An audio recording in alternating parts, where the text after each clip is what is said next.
Hola, muy buenas tardes a esta tercera y última mesa con que estamos celebrando el Día Mundial de las Ciudades este 31 de octubre y con lo que también cierra Octubre Urbano, un mes que desde Centro Urbano hemos dedicado a hablar de algo que nos apasiona a todos, hablar de ciudad. Y qué mejor de hablar de ciudad. Decía Horacio Urbano, presidente de Centro Urbano, hace unos minutos, la ciudad es un ente vivo, un ente que evoluciona, pero también está lleno de ciudadanos que son quienes conformamos y vivimos diariamente estas ciudades. Me da muchísimo gusto compartir esta tarde en esta mesa Ciudad y Comunidad con mi queridísima Aurora García de León, directora general de DEREX. Aurora, bienvenida. Hola Rox, qué gusto saludarte y un gusto saludarlos a todos.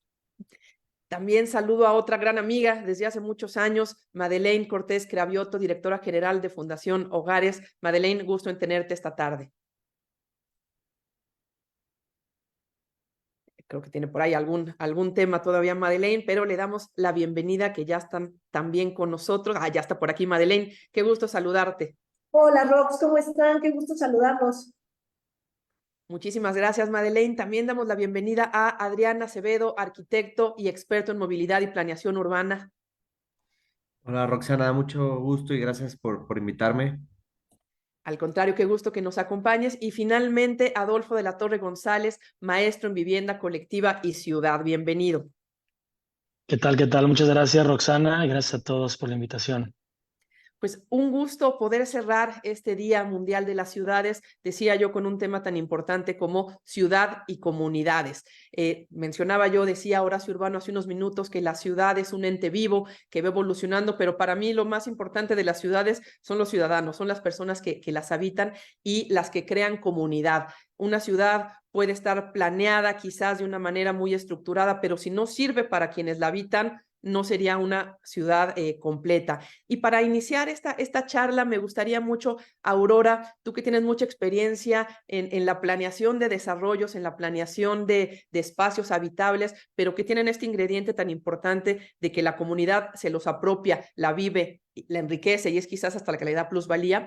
Me gustaría que nos platicaras un poco, Aurora, cómo se da este proceso de empezar a planear un desarrollo, un conjunto habitacional con este enfoque hacia las personas, hacia las comunidades. Hola Rox, bueno, pues como bien lo acabas de comentar, desde el origen, desde la concepción del desarrollo, tenemos que pensar en que pues todo el conjunto favorezca la convivencia. Tú lo puedes hacer, tú puedes favorecer o puedes no estimular o hacer exactamente lo contrario desde el diseño. Yo soy ingeniera y creo que no me acuerdo si lo hemos comentado o no, pero por dentro me considero arquitecta y urbanista ya a fuerza de hacer tantos proyectos y todo lo que hemos hecho y por el gusto, porque me gusta mucho estar viendo lo que funciona y no. Eh, Desde el origen y planteamos que haya una zona especial habilitada que favorezca, porque si la pones desde cosas tan sencillas, oye, si no tiene una techumbre, si no tiene dónde conectar cosas, yo siempre pongo de ejemplo mi colonia, que es una colonia muy vieja, ha envejecido bien, pero cuando nos juntamos los vecinos, no puedes proyectar nada porque tienes que jalar extensiones desde lejos, cosas tan sencillas, pero obviamente esto tiene un fondo mucho más profundo, ¿no? Pero te voy a hablar de la comunidad, que es donde quizás hemos también evolucionado o procurado evolucionar en estos años que tenemos construyendo.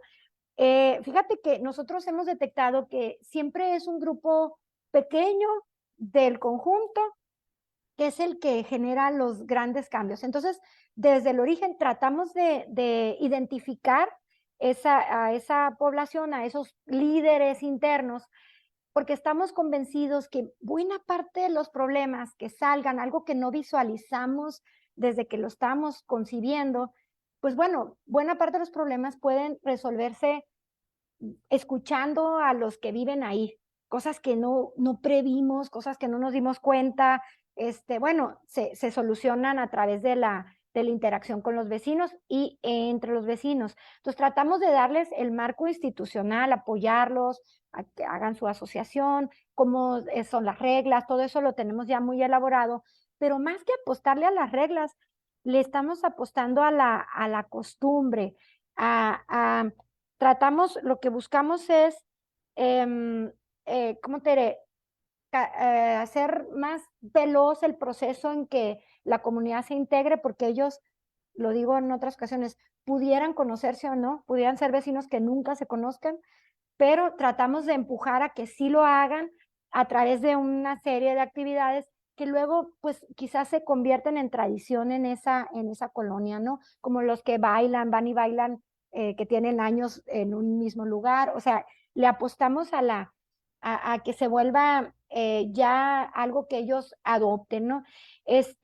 Creo que el generarlo, darles el marco institucional, darles un espacio adecuado donde puedan todos coincidir y darles ese programa de actividades donde queremos acelerar el proceso de convivencia, son los primeros pasos y en el tiempo que tenemos, que ya son casi 15 años haciendo comunidades, creo, volteamos hacia atrás en esos desarrollos donde prestamos atención a estos elementos y son desarrollos que han mejorado, han evolucionado bien y creo que tiene que ver en parte con el diseño, pero también en parte como comunidad y no se le da la importancia a la sostenibilidad social, así como para abrir boca. Muchísimas gracias, Aurora. Sí, en efecto, eres ingeniera, pero con alma de arquitecta. Ya vemos los que somos arquitectos con alma de comunicadores y aquí la verdad es que cada quien va tomando su camino. Hablabas de que hay que institucionalizar un poco estos temas, de que hay experiencias que ya debemos de aplicar. Y a mí me gustaría, Adrián, que nos platicaras un poco desde tu experiencia en planeación urbana, ¿cuáles tendrían que ser esos elementos, así en una primera idea, que debiéramos de considerar de acuerdo a lo que ya existe para hacer una buena planeación urbana, pero viendo a la comunidad, viendo a la persona? ¿Cuáles tendrían que ser esos elementos a tomar en cuenta?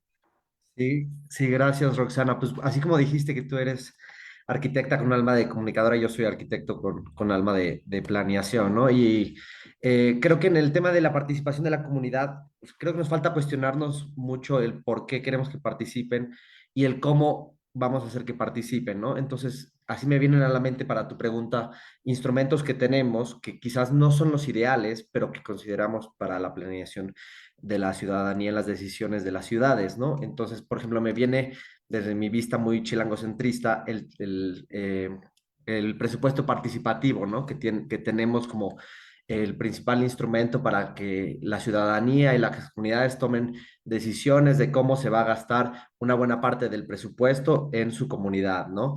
Y a pesar de que en teoría podría ser un gran instrumento para la participación de las comunidades, creo que no se ha logrado asimilar de la forma correcta, ¿no? Entonces tenemos comunidades, colonias que terminan votando 10 personas por el destino de 2 millones de pesos, ¿no? Y me viene a la mente un caso que está sonando ahora, que es el de la colonia Romero de Terreros en Coyoacán, que votaron para el destino de su presupuesto participativo en el 2000, este año, para el presupuesto participativo del 23 y del 24.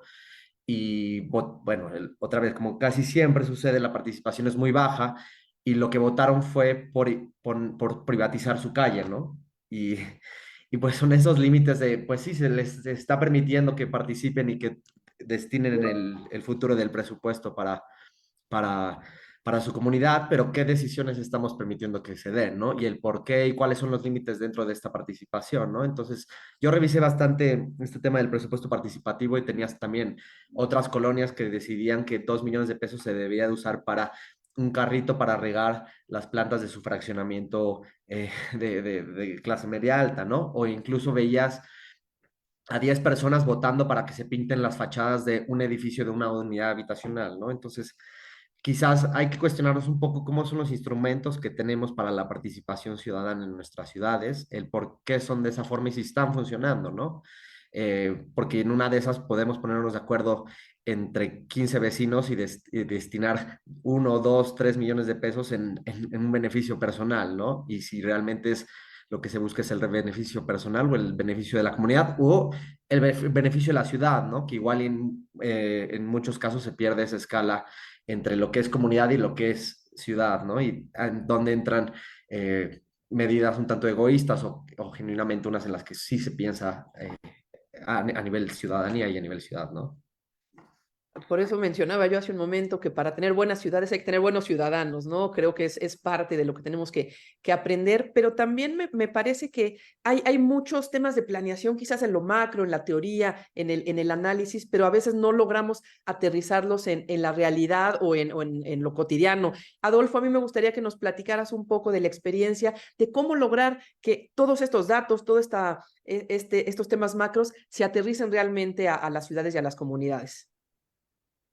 Híjole, pues primero tenemos que conciliar entre todos los participantes, ¿no? En los temas de ciudad. O sea, los ciudadanos generalmente están totalmente desvinculados de las decisiones, los académicos están desvinculados de los profesionistas o de los empresarios que están evidentemente siempre buscando cómo hacer como decimos, que la carreta avance, y es normal, ¿no? Creo que todos estamos buscando generar recursos y creo que lo primero es eso, ¿no? O sea, las herramientas de cómo podemos, lo que decía Adrián, involucrar o que se involucren más, que se sientan los ciudadanos que son tomados en cuenta, porque hoy por hoy también vivimos un contexto político bastante complejo, donde o tienes a los que están muy metidos en temas políticos, o tienes a los que no quieren saber nada y que todo está mal y no me importa nada, y el color que esté, de todas maneras va a robar y va a ser y no sé qué. Bueno, entonces yo creo que la responsabilidad número uno como ciudadanos es involucrarnos, independientemente de que a veces no nos sintamos escuchados.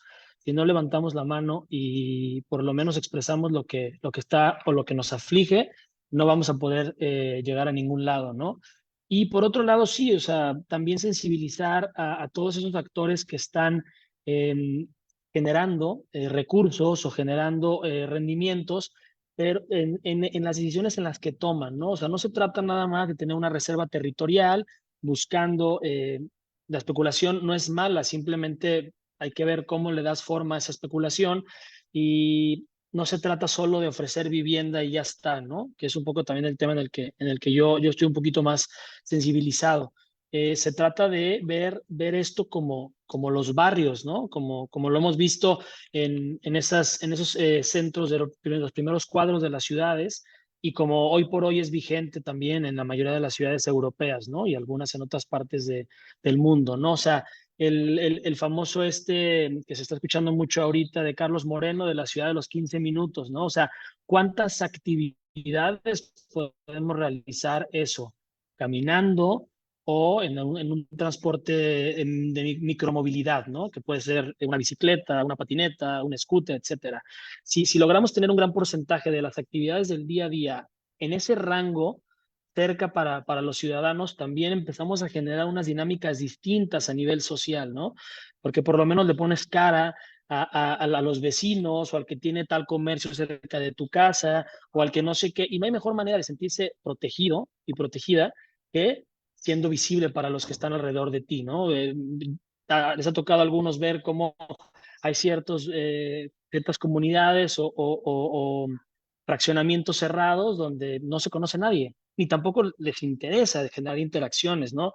Ahora, por lo que platicaba Aurora, veo que Derex hace muchas activaciones, si lo podemos llamar así, para crear comunidad, pero creo que esto va un poco más allá, ¿no? Nada más de crear esa comunidad en el fraccionamiento, sino que haya una transversalidad con el resto de barrios que están alrededor de nosotros, ¿no? De hecho, es un tema que por lo menos a mí en lo personal me preocupa mucho, y es por ello que a través de la academia hemos montado un diplomado de la mano del TEC de Monterrey que se llama Escalas de la Ciudad, Vivienda, Barrio, Territorio, ¿no? Y cómo es este vínculo entre la vivienda como la célula mínima de cualquier asentamiento humano. Después, el conjunto de la misma tiene un aspecto barrial siempre y cuando cumpla con algunas características de las que acabo de mencionar, y el conjunto de barrios, pues es un territorio, ¿no?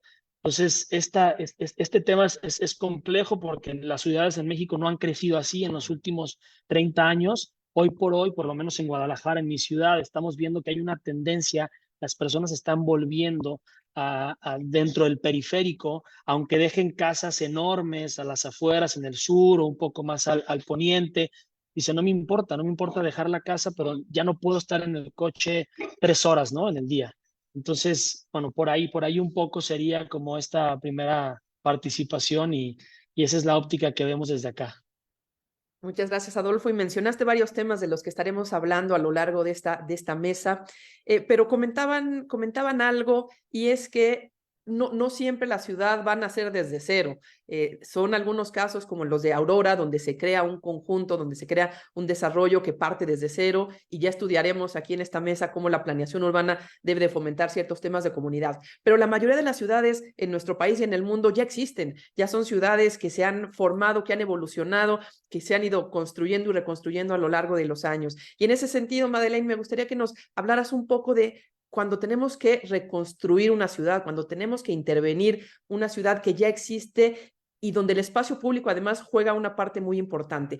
¿Cómo lograr a través de esta reinterpretación de las ciudades que se cree comunidad también? Claro, Rox, fíjate que nosotros tenemos un lema de primero ciudadanía y después ciudad, ¿no? Independientemente, no es crearla desde cero, es tomar en cuenta primero a la gente, ¿no? Poder hacer un proceso participativo que nos permita que la gente se dé cuenta de sus necesidades, porque no es que no quieras, es que pues no lo saben identificar. Hay veces que no, nos pasa como cuando vamos al psicólogo, que no sabemos bien cuál es nuestro problema y te das cuenta con un trabajo interno que lo que tienes que trabajar es tal vez otra cosa que no tenías como prioridad. Entonces nosotros tratamos de hacer desde los procesos participativos con la gente, poderlos empoderar, poderlos hacer que identifiquen sus necesidades, poderlos hacer resilientes al tema, pero también solventando esas necesidades, ¿no? Es importantísimo estar escuchando a la gente porque a nosotros nos ha pasado en las intervenciones, la Fundación tiene 13 años trabajando con la comunidad y nosotros nos hemos dado cuenta que el trabajar con la comunidad, con la sociedad, pero no se lo haces en una representación física, tiende un poco a desaparecer el esfuerzo. Es por eso que hemos considerado de suma importancia la intervención en la regeneración urbana, que la gente vea reflejado su esfuerzo, eso le permite cuidarlo, apropiarse, poder tener crecimiento, pero lo ve reflejado, porque cuando lo dejas en una teoría, sí sigue una C, sí sigue trabajando, pero necesitamos como humanidad entender físicamente este esfuerzo. Eso ha sido un logro por parte de la Fundación, el poder unir lo que nosotros llamamos regeneración física y la regeneración social. Algo interesante comentas, Madeleine, y un poco en el sentido también de lo que hablaba Aurora, de que estas personas, esta ciudadanía juegan un papel fundamental y son, yo creo que el elemento más importante en la ecuación. Sin embargo, hay algunos lineamientos que desde la planeación urbana debemos de considerar para que realmente se cree esta ciudad en comunidad. Ya lo decía un poco Adolfo con esta ciudad de los 15 minutos que está hoy tan de moda. Pero Adrián, me gustaría que nos pudieras platicar algunos lineamientos de planeación urbana que puedan fomentar una mejor ciudad y una mejor comunidad. Algunos de estos temas que todo planificador urbano y todo arquitecto, ingeniero, sociólogo que intervenga en una ciudad debiera de considerar para que la ciudad en efecto cree comunidad. Complicada pregunta, ¿no? Yo soy más de la onda de cuestionarnos un poco de esos límites de hasta dónde puede llegar la participación de la comunidad, ¿no? Y entender que tenemos ciudades de 5 millones de habitantes donde, pues, tener tantos intereses particulares dentro de las consideraciones de una ciudad suena como un trabajo más que imposible, ¿no? Quizás un poco escéptico del rol que pueda tener este tipo de participaciones, ¿no? Entonces, lo digo por experiencia, a mí me ha tocado trabajar en muchos programas de ordenamiento territorial y pues el instrumento con el que suelen fomentar la participación de la comunidad es con esta consulta ciudadana, ¿no? Que se hace al final. Y pues tienes municipios de 100, 200 mil personas al que asiste una consulta a unas 20 o 30 personas como máximo, ¿no? Creo que es parte de la riqueza de una ciudad es entender la diversidad de intereses particulares que hay dentro de esta y que creo que es casi imposible considerarlas en el desarrollo de unas ciudades, ¿no? Y que ahí creo que sería un poco más una crítica a lo que hacemos como planificadores, es cuál es el límite de lo que hacemos, ¿no? Y de que quizás la participación de unos cuantos van a definir el destino de hacia dónde debe crecer la ciudad o qué se debe de hacer con el predio de un particular, ¿no? y quizás en una ciudad más pequeña es algo sensible, pero en México tenemos ciudades gigantes, con una cantidad de intereses particulares entre propietarios, habitantes, asociaciones vecinales, comerciantes, que creo que creo que rebasa los límites de lo que como planificadores podemos y lo podemos lograr hacer, ¿no? Y mencionas algo muy interesante, Adrián, y que me lleva a hacerle una pregunta a Aurora, porque tu experiencia, Aurora, está precisamente en crear comunidades, en un desarrollo de vivienda, pero que de alguna manera también deben de interactuar con esta gran ciudad, con este contexto enorme al que se inserta lo que tú llegas a trabajar. ¿Cómo logran esta comunicación entre la vivienda, ya lo decía Adolfo, y la ciudad? Mira, yo creo que hay que separar como a Ciudad de México como un caso un poco más atípico de lo que es en todo el país, porque van con problemáticas mucho más avanzadas de lo que quizás estamos en otras zonas del país. O imagínate, la mayoría son ciudades medias de entre 1 y 2 millones de habitantes, entonces la problemática a lo mejor es diferente. Me voy a enfocar al segundo caso porque igual es donde tengo más experiencia. Yo no he vivido, digo, he vivido en Ciudad de México, pero no he construido ahí. Mira, yo coincido en que no todo se puede ir a una consulta ciudadana, sería como algo muy impráctico y hay que ir tomando experiencias de lo que ha funcionado o no. Ahorita quizás en mi afán de explicar lo que hacemos como comunidad, quizás no puse énfasis en decir que una premisa es que el desarrollo urbano o el diseño con el que se haya hecho el proyecto, pues bueno, cumpla ciertas características básicas, como de contar con áreas públicas, como cumplir con la ciudad de los 15 minutos, conceptos de permeabilidad. Ahorita hay todo un debate de si los parques se deben dejar dentro de los cotos o no, porque son de uso público, no es nomás de la gente que vive en un coto, en fin, ciudad más transparente. Entonces, creo que esa es la base para que podamos hacer toda la organización comunitaria. Si no existe una buena planeación de ciudad, de barrio y que esté bien incluido en la traza de la ciudad, pues va a ser un esfuerzo muy difícil el construir comunidad. Entonces, debemos de tener eso como premisa para que estimule la convivencia, así como ya lo mencionaron Adolfo y quizás el propio Adrián.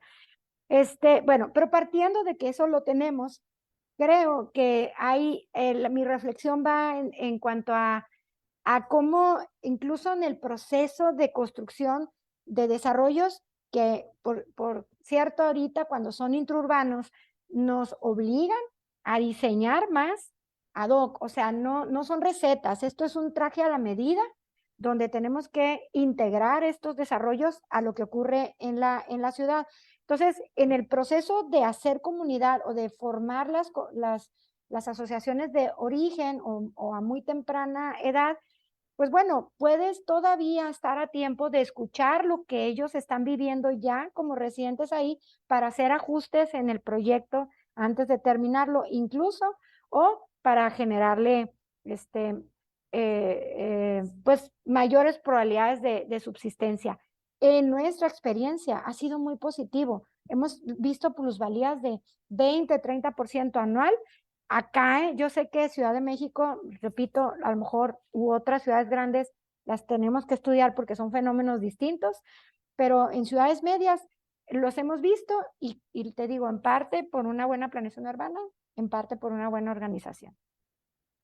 Y es que bien dices, Aurora, que a veces se nos olvida y creemos que estamos todos en la Ciudad de México, ya lo decía Adrián, con esta visión que a veces tenemos y no nos damos cuenta que México es bastante más variado de lo que suponemos. Pero hay ciudades, y lo decías, Adolfo, tú estás en Guadalajara, por lo que entendía yo, que tienen retos bien importantes, porque si bien lo que se busca es consolidar estos centros, microcentros urbanos donde se pueda tener esta ciudad de 15 minutos, donde puedas tener esta vivencia de barrio. La realidad es que las ciudades en nuestro país, como Guadalajara, como Monterrey, como la propia Ciudad de México, como puede ser hoy Puebla y algunas otras, son bastante más extensas y eso genera situaciones a veces adversas en el vivir como comunidad. ¿Cómo puede ser que la planeación o la intervención de los expertos nos ayude a que no se creen ni ciudades dormitorio, pero tampoco esta desconexión total que pudiera haber entre los diferentes microcentros urbanos? Bueno, pues creo que eso me lleva a lo que desde mi formación ha sido mi mayor interés, que es la vivienda colectiva, ¿no? O sea, hablar un poco de esa densidad que creo que es necesaria, que hablando, como decía Aurora, pues la Ciudad de México en algunas zonas de la misma lo tienen, no en todas, por ahí algunos mapas muy interesantes, y que hoy por hoy vemos algunos casos interesantes. Después está el tema de la gentrificación que está sucediendo en Ciudad de México en algunas zonas por estos extranjeros que están queriendo venir a vivir para acá, pero bueno, eso es otra historia. O sea, conozco también, por ejemplo, muy bien el caso de Puebla y Puebla con Lomas de Angelópolis es un desastre total. O sea, no sé, yo estuve yendo mucho para allá y fue complicado. O sea, concebir que hayan hecho eso que hicieron como planeación. Entonces, pero también es un tema cultural, ¿no? O sea, yo recuerdo desde la generación de mis padres o mis abuelos que jamás iban a comprar un departamento porque estaban comprando aire, ¿no? Y no se trata, y luego ahora nos fuimos al extremo, por lo menos en el caso de Guadalajara y otras ciudades como nosotros pasa, que vemos colonias o zonas de la ciudad o barrios con muy poca verticalidad, pero de repente sale una torresota de 30 niveles, ¿no? Que sabe cómo, o sea, no sabemos cómo consiguieron los permisos, etcétera, etcétera, pero pasa. Entonces, en lugares, tenemos esos picos, ¿no? Que si la ciudad fuera creciendo homogéneamente y tuviéramos esa densidad, esa misma alimentación de la alta densidad en media altura, creo que las dinámicas fueran distintas, ¿no? Los problemas de movilidad fueran distintos, las distancias fueran distintas. Hemos crecido las ciudades enfocadas en el coche y eso nos ha afectado bastante, pero yo le digo muchísimo a personas con las que tengo oportunidad de convivir que nos ha dejado el mejor regalo que nos puede dejar este crecimiento orientado por los coches, ¿no? Tenemos una gran cantidad de metros cuadrados disponibles para cambiarles el uso, para hacerlos propios de las personas, si sabemos intervenirlos correctamente, ¿no? Y el coche tiene que pasar a un segundo plano, nos guste o no nos guste, ¿no? Porque las ciudades por lo menos ya sucede en Guadalajara, van a tender a regresar, ¿no? Hacia estas partes donde puedes tener la mayor cantidad de servicios. Y luego vienen las oportunidades que brindan ciudades, por ejemplo, como Hermosillo, o ciudades que tengan abajo de 1 millón de habitantes o 1,5 millones de habitantes, ¿no? Está este programa interesantísimo del Banco Interamericano de Desarrollo, el ICES, ¿no? Que hizo análisis de ciudades emergentes a lo largo de todo Sudamérica, bueno, de México, Centroamérica y Sudamérica, donde, por ejemplo, en este caso ahorita estamos apoyando en un tema con Campeche, y Campeche es una ciudad de, si no me equivoco, 300,000 habitantes, y entonces dicen, pues ahorita no tenemos esos problemas, ahorita no nos vengan a molestar ustedes que ya están en problemas más avanzados. No, no, no. Es que si desde hoy visualizamos una ciudad policéntrica, si desde hoy sensibilizamos a los habitantes en cómo pudieran vivir mejor, no vamos a estar remando de reversa como sucede ya en Guadalajara, en Monterrey, en Tijuana probablemente, en Ciudad de México, ¿no? O sea, yo soy un poco fatalista con las ciudades grandes, como ya puedo considerar mi ciudad, y yo trato de voltear a ver las oportunidades que nos dan las ciudades emergentes, ¿no? O sea, y esos centros que todavía tienen las posibilidades de hacer las cosas diferentes. Desgraciadamente no tienen los recursos, no tienen todavía el presupuesto para tener una estructura robusta de planeación, pero tienen la escala para poderla abordar, ¿no? Entonces, bueno, cuidar un poco este crecimiento horizontal y no está más que sensibilizando a la población, porque al final los mayores productores de vivienda es el sector privado. Si el sector privado entiende que los consumidores o los usuarios potenciales necesitan otras cosas, pues van a dárselas, ¿no? Al final, insisto, es un tema de que estamos generando cierto intercambio financiero para generar rendimientos, beneficios para todos y todas, y es responsabilidad de todos también involucrarnos más para sensibilizarnos y exigirle a estos ofertantes, ¿no? de producto. El tema de la regulación, un poco lo tocaba hace ratito Adrián, yo soy un poco más en contra de la sobreregulación, ¿no? Después llegas a tener una estructura a nivel municipal bastante robusta y entonces sobreregulas y unos manuales técnicos increíbles que después te dejan con las manos atadas para poder hacer cosas, ¿no? Entonces, ¿cómo podemos llegar a ese punto medio para aprender de lo que ya pasó en Estados Unidos, de la sobreregulación y que ahora están, ¿no?, bajando un poco en algunas partes, o que hoy por hoy también los europeos se quejan muchísimo, ¿no?, de que vale más el código técnico que el usuario o el habitante del espacio, ¿no? Entonces, ¿cómo podemos nosotros aprender que vamos un poco más atrás y frenarnos y poder mantenernos en el balance, ¿no? Difícil, pero al final por ahí dejo un poco estos pensamientos. Y es que bien dices que lo que puede parecer un problema es una gran oportunidad. El hecho de que vayamos rezagados quizás en este tema es una gran oportunidad de hacer las cosas mejor, aprovechando las experiencias en otros países. Y me dejabas reflexionando ahorita que hablabas de estas ciudades medianas o incluso pequeñas que pueden irse desarrollando, porque pensaba yo en cómo está llevando este tema China, por ejemplo, o algunos otros países donde en un solo desarrollo hay lo que cabría quizás en una ciudad de Campeche, ¿no? ¿Y qué tanto eso realmente genera comunidad o no? El que tengas en un solo proyecto la vivienda, el comercio, las oficinas, incluso el entretenimiento y hasta el espacio público, yo creo que al final de cuentas eso no genera tanta comunidad como tenemos la posibilidad en México o en América Latina de ir desarrollando una cultura mucho más de interacción cotidiana. Sin embargo, a mí me gustaría preguntarte, Madeleine, regreso yo al tema de la regeneración urbana porque mucho ya existe y ya está, y creo que el espacio público y el poder intervenir correctamente el espacio público y no solo hablar de la vivienda, también puede o es quizás lo que más genera comunidad o no generarla. Creo que ese es un factor importante. Platícanos, Madeleine.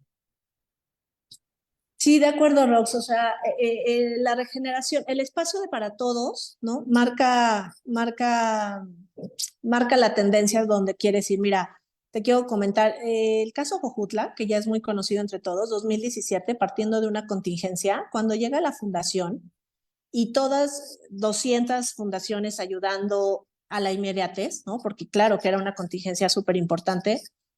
Nosotros por mandato del donante llegamos y empezamos a trabajar sobre el espacio público. Imagínate la reacción de la gente cuando nosotros nuestra prioridad es la comunidad, ¿no? Cuando lo que nos importa es, pero ¿cómo reconstruyes una comunidad que viene de una contingencia, que cree tener una prioridad y tú le dices que vamos a trabajar sobre el espacio público?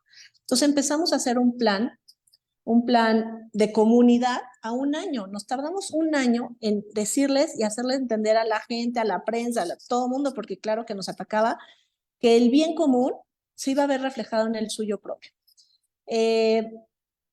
¿Cómo le dices a alguien que te dice, no tengo casa, ya no tengo negocio, ya no tengo lo inmediato para ahorita, no tengo dinero ni dónde gastármelo porque ni siquiera tengo luz, con un plan de empleabilidad, pero a la vez vamos a trabajar en el bienestar de todos? Es bien complicado y va un poco reflejado a lo que tú dices, ¿qué onda con la regeneración urbana? ¿Cómo te genera comunidad? Después de trabajar meses sobre el plan que íbamos a seguir, empezamos a trabajar sobre la regeneración urbana, tuvimos unos despachos de arquitectos, mis respetos, hicimos obras impresionantes, ahora tienen premios internacionales y hoy por hoy se da cuenta la comunidad que el hecho de que su pueblo ya pueda ser o pueblo mágico o ya tenga un valor a nivel nacional o internacional, este reconocimiento les da valor a ellos mismos porque ellos son los que están haciendo, ellos son los que decidieron, ellos son, claro, o sea, como bien dice Adrián, no les puedes dejar toda la comunidad, no es que se los dejes, pero ¿qué tal si los encauzamos?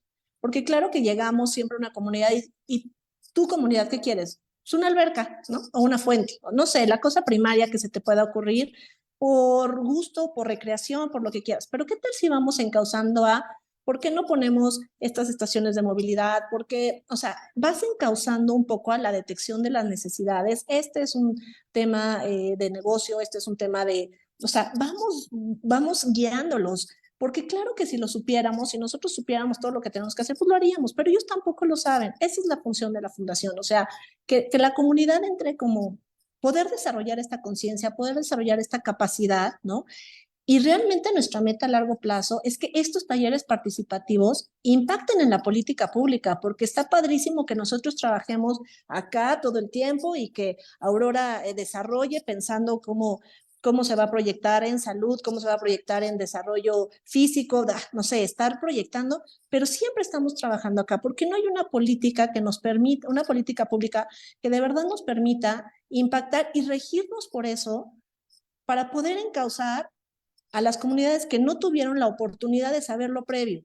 La responsabilidad de todos nosotros ahorita con la comunidad es compartir el conocimiento de Adrián, de Adolfo, de Aurora, y poderlo impactar a grande escala, o sea, a grandes alturas. Eso es lo que la Fundación quiere hacer con el trabajo en comunidad.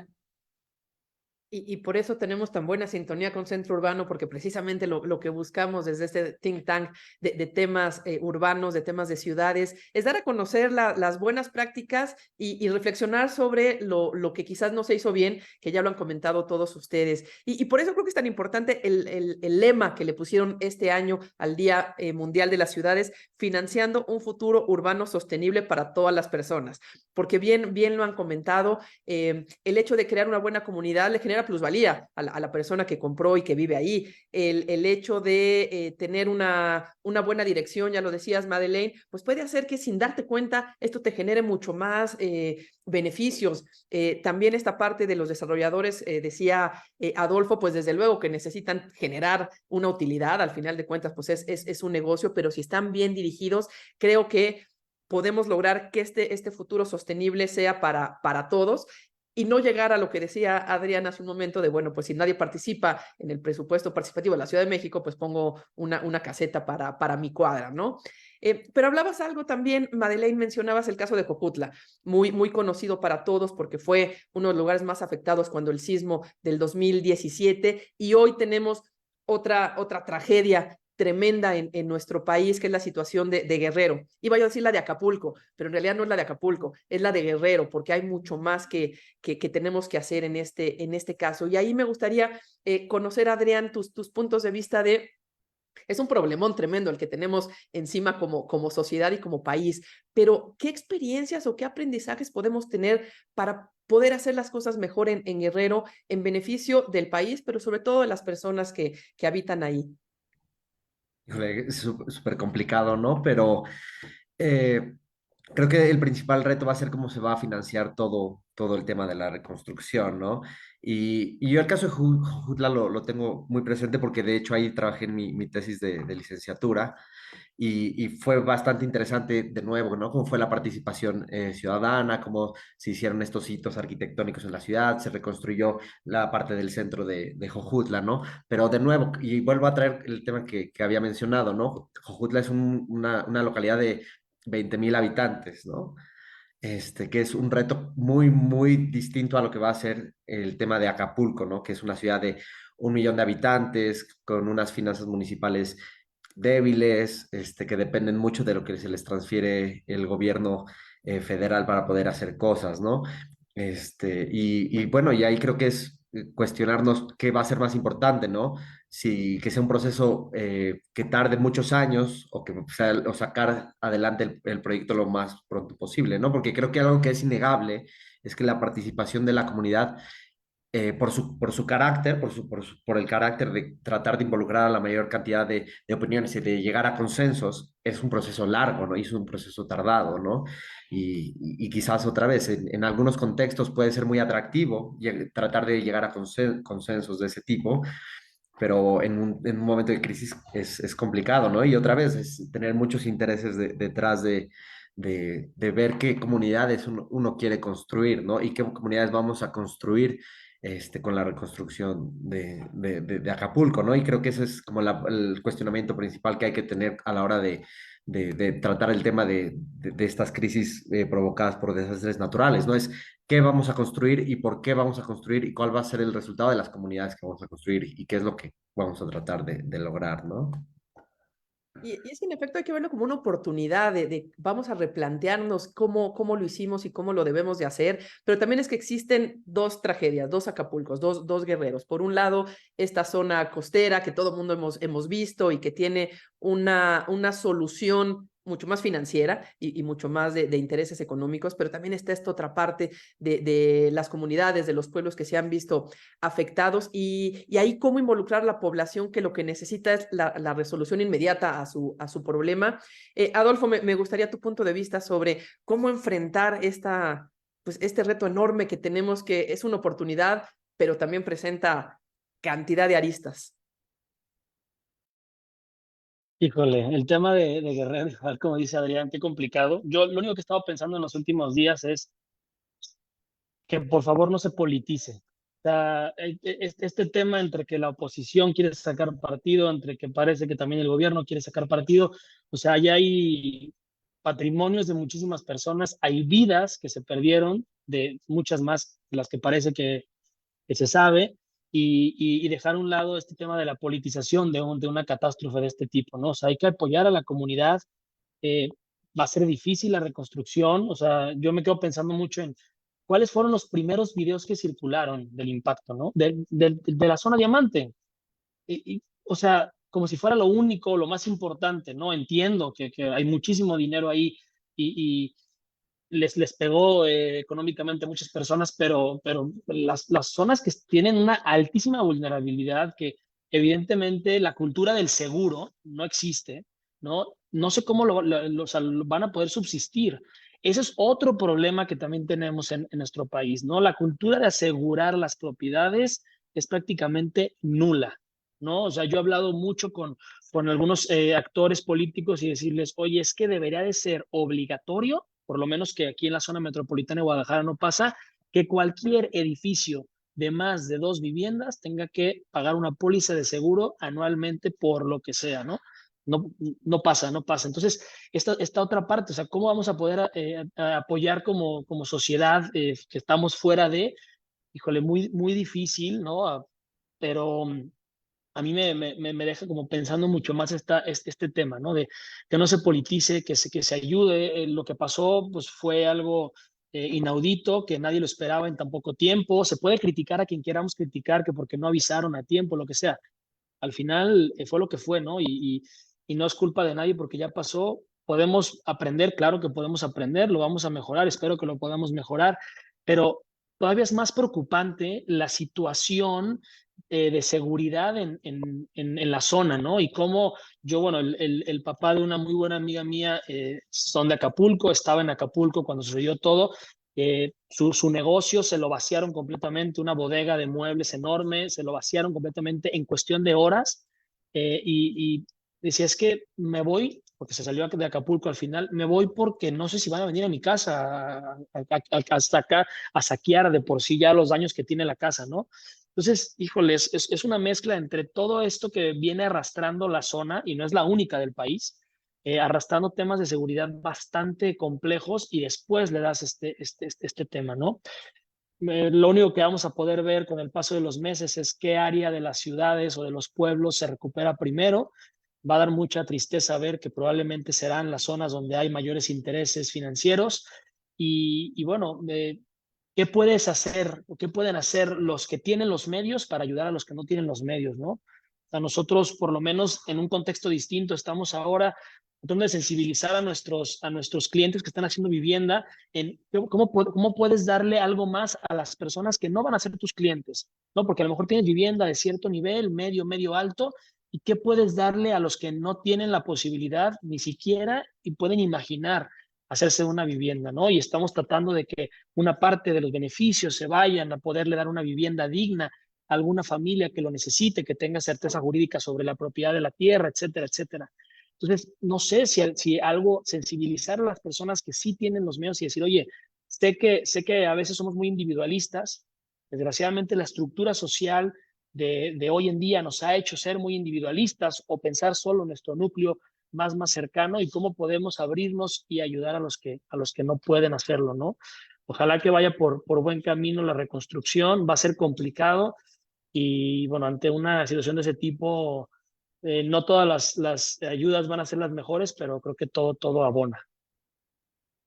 Y Aurora, creo que para los desarrolladores también deja mucho que pensar y deja muchos análisis tanto en el cómo construir mejor y cómo planificar mejor los desarrollos que vayan generando, pero también cómo sensibilizar a las personas que los van a habitar en estos temas, desde luego de los seguros que ya mencionaba Adolfo, pero también en cómo ser mucho más resilientes ante cualquier cosa que enfrentemos. En la Ciudad de México son los temblores, en las costas son los huracanes, pero en cualquier lugar tenemos este tipo de situaciones que como desarrollador y más tú que has estado siempre como una voz importante a nivel gremial, tanto en Canadevi, en CEMIC, ¿qué reflexiones le puede quedar al desarrollador? Mira, te voy a dividir la plática en tres porque hemos estado abordando como distintos temas. Tenemos que ubicarnos en que el grueso de la población de nuestro país gana menos de 4 salarios. Entonces, pensar que ellos vayan a estar pagando seguros anuales, no sé, lo veo un poco cuesta arriba. Hay que revisar, pues esa es una realidad. Hay que revisar realmente que no todos son los edificios como en Ciudad de México o de vivienda más cara. Hay que estudiarlo muy bien. Pero lo voy a dividir en tres partes. La parte de financiamiento para la producción. Ahí sí quisiera acotar que no se trata de un tema de que, no, es que yo solamente quiero ver mis utilidades. El 99% de los desarrolladores construimos con recurso prestado de alguien que nos fondea y ellos tienen unos parámetros y si no cumples esos parámetros simplemente no te van a prestar y ahorita vivimos un entorno donde hay mucha resistencia a prestar al sector vivienda porque ven riesgos, dicen, oye, la autoridad pone muchas reglas, oye, el proyecto se puede ir lento y pues bueno, tenemos que dar cuentas para seguir subsistiendo como empresa. No solamente es decir, no, es que la utilidad no es tan banal, creo, el enfoque si lo vemos integral. Entonces, para reconstruir Acapulco, pues hay que tener eso en consideración, porque entonces, ¿quién va a fondear? No todo quizás va a poderlo hacer el gobierno por la dimensión del desastre, y pues hay que ver los fondeadores bajo qué premisas si le van a entrar, porque si le ponemos un montón de requisitos, a lo mejor no van a querer entrarle. Luego se habló por ahí también en temas de densificación y comunidad. Tú mencionabas el tema del modelo chino. Yo soy mucho más, ¿cómo te diré? Me gusta mucho más el modelo de densidades medias. Creo que esas densidades tan altas no generan una sana convivencia, todo lo contrario. Entonces, sin embargo, movernos hacia allá no es un tema únicamente de recursos, de presupuestos, sino hay que agregarle que tenemos un marco normativo que en muchas ciudades te pone, por ejemplo, obligatorio el uso de el poner estacionamiento y hay un tema cultural. Por ejemplo, aquí más allá, si yo consiguiera que el municipio no me pusiera como obligatorio el estacionamiento, hay un tema cultural de que la mayor parte de la gente que vive cerca de frontera tienen auto porque tienen sus autos chocolates y demás. Entonces, en los casos donde no se ha dejado el estacionamiento, se tienen problemas sociales muy grandes porque genera mucho conflicto entre las poblaciones. Entonces, tenemos que resolver el transporte público de calidad para poder avanzar en hacer desarrollos densos que no tengan estacionamiento para que podamos, o que no privilegien el uso del auto para que podamos realmente hacerlos en un costo bajo, que es donde está el 74% de la población. Y por último, nomás, el tema de comunidad. A mí me gustó mucho lo que dijo Madeleine, porque lo que está hablando ella, lo que yo le interpreto es, oye, sí es cierto, que no vamos a poder meter a todos, que hay mucha gente muy apática, que hay gente que no quiere participar o somos individualistas, pero bueno, hay que intentarlo. Y ella lo que está haciendo es convertirse en un facilitador de las cosas, poco, mucho que hayamos aprendido. Y bueno, en el caso nuestro, por lo menos eso intentamos, es, oye, ¿cómo te doy un marco normativo, unas reglas? Te invito a estos eventos para que conozcas a un vecino que quizás no lo ibas a conocer nunca, pero mira, hicimos un curso de plantar arbolitos o de macramé para los abuelitos o los nietos y de alguna otra manera provocas esa serendipia, que se conozcan y tengan un interés común y vas estimulando. ¿Que puede funcionar o no? No lo sé, pero creo que pues por lo menos se está intentando. Entonces me gustó, yo le agregaría a Madeleine, facilitador, trata de ser un facilitador. Claro, porque además hay que recordar que no toda la vivienda la van a hacer los desarrolladores, ni toda la planificación urbana la van a hacer los urbanistas, sino que un alto porcentaje, más del 50% de la vivienda en nuestro país está hecha por autoconstrucción y son quienes además la van a pasar todavía peor en el caso de Guerrero, y ahí ustedes, Madeleine, pueden ser un factor muy importante para que esta vivienda que se va a tener que regenerar de alguna manera orgánica, sí o sí, tenga mejores condiciones y cuando venga el siguiente desastre que tristemente va a venir, no se sufra de la manera que se está sufriendo hoy, ¿no? Sí, Rox, o sea, lo que dices es muy cierto. Fíjate que nosotros ya en Acapulco ya tuvimos algunas intervenciones que en huracanes pasados, más o menos creo que fue 2013, tuvimos unas unidades habitacionales totalmente inundadas y la vivienda pues no es precisamente lo que sufrió el gran problema, algunas sí, pero no el grueso, pero qué tal toda el desarrollo comunitario de la unidad totalmente destrozado. Fíjate que partiendo también un poco de esto que te digo que ya hemos estado interviniendo en otros desastres, nosotros vemos como prioridad ahorita en Guerrero, ya que pues es una ciudadanía que está enfocada en servicio, o sea, ellos viven del servicio. Entonces, ahorita, ¿de qué están viviendo? Para nosotros eso es una prioridad muy grande que ya hemos visto en otros lados y nosotros pensamos que como primera instancia deberíamos de pensar en un tema de empleo temporal, ¿no? O sea, la gente tiene que vivir de algo, tiene que tener alguna remuneración y como ahorita no lo va a poder hacer por servicios por ningún lado, se le tiene que pagar su regeneración. O sea, nosotros lo que hemos hecho es que la misma gente reciba un beneficio económico para poder hacer la limpieza que necesita hacer de sus áreas. O sea, nosotros involucramos a la comunidad todo el tiempo para que encuentren el valor de lo que están haciendo, pero también un valor de subsistencia. Eso es para nosotros muy importante. Después de lo de Jojutla, nosotros hicimos unos planes de desastre para que la gente estuviera entendida de dónde iba. En Acapulco también lo hicimos, entendida de que esta unidad está planteada en una zona de alto riesgo, ¿no? Entre deslaves, inundación. O sea, que la gente esté entendida de, como dices, el desastre que viene, cómo tenemos que reaccionar.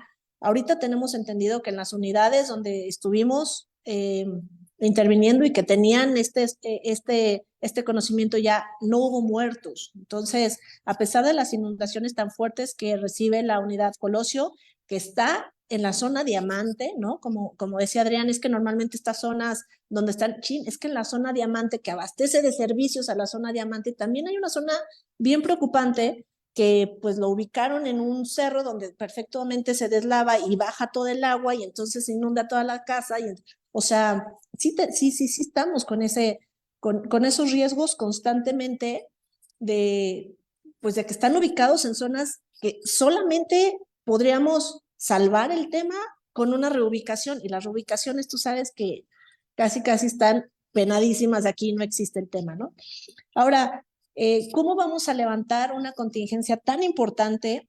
Pues nosotros, por ejemplo, Jojutla, ciertamente muy chiquito y todo, hubo cero presupuesto federal, ¿eh? O sea, todo el presupuesto que nosotros pudimos meter a Jojutla fue privado. Y fue un sismo muy pequeño. Nosotros pensamos que se va a tener que, pues, targetear, ¿no? Literalmente de Guerrero, porque como bien dices, no es solo Acapulco, porque hay zonas que necesitan abastecer de servicios a este alto nivel. Y estas personas, ¿cómo las vamos a hacer? Pues hay que empezar a seccionar y decir, empezamos por estos que te van a abastecer el servicio o la composición de las zonas de mayor nivel. Nosotros pensamos que es como un poco de abajo para arriba, porque definitivamente la persona que tiene el departamento en el condominio Nice, pues no va a hacer su jardinería, ni va a hacer el que le ponga el tablarroca, ni el cristal, ¿no? Pero la gente que está abasteciendo ese servicio, que hoy por hoy no lo va a poder hacer en los hoteles, es de donde va a empezar a generar estos ingresos. O sea, para nosotros sí es muy importante empezar a subsanar de abajo para arriba. Y pues como todo, empezar a medir. Esto yo creo que nos va a generar unos indicadores bien interesantes de cohesión social todos los lugares que hemos generado de contingencia, es dramático el crecimiento de la cohesión social entre la comunidad. Como dices, es una gran oportunidad, no está padre que las oportunidades salgan de los desastres, ¿no? Pero ciertamente como comunidad se viene un fortalecimiento importante, porque sí, la gente de Guerrero no es fácil, ¿no? Sabemos que la gente de Guerrero tiende a ser muy aguerrida, muy agresiva, no es entrar en una ciudad fácil, pero sí pensamos que si pudiéramos manejar un tema de participación social, de crecimiento, híjole, podría ser oro molido. Sin duda el reto que tenemos enfrente es enorme, pero quedémonos con este comentario de Madeleine, de este optimismo de que se genere algo positivo con esta cohesión social y con pues que siempre ha sido en México, ¿no? Este tema de unirnos y de salir adelante. El tiempo se nos está acabando, ya se nos pasó casi una hora completa, por lo que me gustaría un cierre final de cada uno de ustedes, muy, muy breve, ¿con qué se quedan de esta idea, de esta reflexión de co-crear ciudad con la comunidad? Vamos a cerrar muy rápido. Adrián, tu comentario final. Bueno, pues me gustaría cerrar con una pregunta, y es, ¿cómo vamos a generar comunidad como planificadores, como arquitectos, como desarrolladores, ¿no? Y es empezar a ver si funciona o no funciona lo que hacemos, ¿no? Y ver si dejarle a la gente que destine un presupuesto es la forma correcta, o si ir y juntarnos y hacer un taller de participación funciona o no funciona, si es exitoso o no es exitoso. Si la ciudad de 15 minutos genera o no genera comunidad, si tener espacios públicos nos va a generar o no nos va a generar comunidad, si la comunidad solo es las personas que están en un sitio específico, o si para generar comunidad hay que traer nuevas personas dentro de un espacio o de una colonia, ¿no? Y que, ¿por qué si estamos permitiendo que las comunidades evolucionen o las estamos dejando estancadas? O si no sé, si la participación, por cómo la hacemos y por cómo la normamos, genera comunidad, o si ha sido un fracaso, ¿no? Y creo que es importante ver hasta dónde hemos llegado, ¿no? Como desarrolladores, arquitectos, planificadores. Gracias. Para eso son estas mesas, precisamente para oír distintas voces. Aurora, tu conclusión, por favor. Bueno, adonado a lo que dice, porque yo me sumo a todas las preguntas, es un reto que no es fácil, y creo que tenemos que quitarle muchos prejuicios a veces a las posiciones, porque luego nos olvidamos de sumar. Esto requiere la participación de todos los especialistas, de todas las especialidades, y cada uno, pues, poner lo mejor de sí. Eh, Requiere como mucha apertura a decir, oye, yo no soy el único que quiero lo bueno para los demás. Hay más gente que quiere lo bueno desde todos los ámbitos, y pues esto se logra colaborando. Muchísimas gracias. Aurora, Madeleine, tu comentario final. Rox, pues yo aunado a todo lo que dicen mis compañeros yo sigo poniendo a la gente como centro de la política pública. O sea, yo creo que está padrísimo todo lo que podemos enseñar, pero si no la vives y si no la haces, tenemos tantos ejemplos en el mundo, que tenemos unas cosas icónicas totalmente abandonadas, que no vale la pena la inversión. Yo sigo pensando que la gente somos los que podemos generar este cambio o esta evolución que necesitamos para nosotros mismos. Que el beneficio común siempre se verá reflejado en el nuestro propio. Muchas gracias, Gracias. Madeleine. Y Adolfo, cerramos con tus comentarios. Pues yo les diría que trabajemos en pro de mitigar el individualismo, ¿no? De poder fomentar la colectividad en todo, no nada más en la vivienda, como platicaba. Y si trabajamos en conjunto, mucho más, y no solo cuando hay una tragedia, una catástrofe como esta, creo que podemos llegar a un mejor puerto. Literalmente. Muchísimas gracias, Adolfo, Aurora, Madeleine, Adrián. Ha sido un gusto platicar con ustedes esta tarde, y con esta mesa cerrar estos especiales del Día Mundial de las Ciudades, 31 de octubre, y cerrando ya Octubre Urbano. Agradecerle a todos los que participaron en las distintas mesas y pláticas que tuvimos, y decirles que no dejemos de pensar en ciudad, porque hoy termina Octubre Urbano. La ciudad la vivimos todos los días, y ya lo decía yo al inicio, las ciudades son por los ciudadanos, por las personas que lo habitamos, y creo que en eso coincidimos todos. Muchísimas gracias, Adrián, por haber acompañado esta tarde. No, gracias a todos, gracias a mis compañeros de panel, Adolfo, Aurora, Madeleine, y a ti, Roxana, y a Horacio y a Centro Urbano por la invitación. Muchísimas gracias, Madeleine. Muchísimas gracias por acompañarnos y adelante con el trabajo tan grande que viene hacia adelante. Gracias a todos, un gusto estar en esta mesa. Gracias, Aurora, por acompañarnos y siempre ser parte de Centro Urbano. Gracias, Rox, y a todos. Muchas gracias por la invitación. Y Un gusto. muchísimas gracias también, Adolfo, por participar en esta mesa. Gracias por la invitación, gracias Roxana, Horacio y a todos los que estuvieron por aquí compartiendo y escuchando. Gracias. Y con esto cerramos esta transmisión de varias horas ya con distintas mesas en este Día Mundial de las Ciudades. Esperamos verlos en próximos eventos y transmisiones de Centro Urbano. Soy Roxana Fabris, directora general de Centro Urbano, y nos seguimos viendo por aquí. Hasta luego.